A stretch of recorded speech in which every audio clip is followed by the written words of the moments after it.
uzayifunda ke apha kuMatthew 19:16-25. It's too long, but sizayiqhaqha ke ngokuba ke ichaza ukuthini. Yayithini le nto uYesu wayeyitsho apha ku-rich young ruler esithi makayophisa ngobutyebi bakhe, ngee-riches zakhe, azinike abantu abahluphekileyo abuye amlandele. Wabuhlungu gqithi ngento yoba amandla amangaka.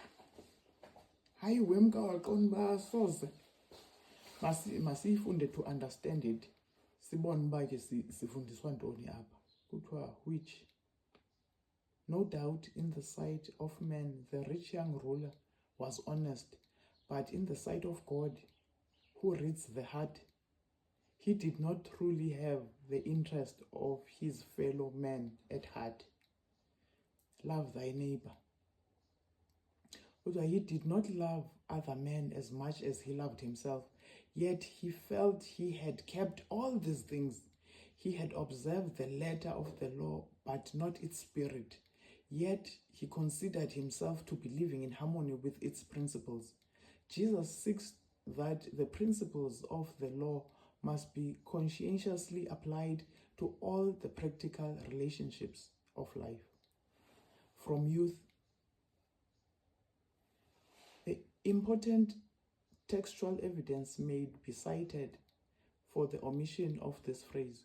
The young man sincerely felt that he had kept the commandments, all of them, and was not conscious of any imperfection. What I lack, apparently, the young man was confident that there was but a step between him and perfection. But though he had diligently obeyed the letter of the law, he still felt that he was not enough. He felt that he lacked something, but what it was, he honestly did not know. His life had been one of purity, honesty, and truthfulness, but this attitude towards his fellow men had been essentially a negative one. He had not stolen their goods. He had not borne false witness against them. He had not taken their wives or their lives. True, the letter of the law is negative in form, but its spirit calls for positive action. It is not enough to avoid hating or hurting our fellow men.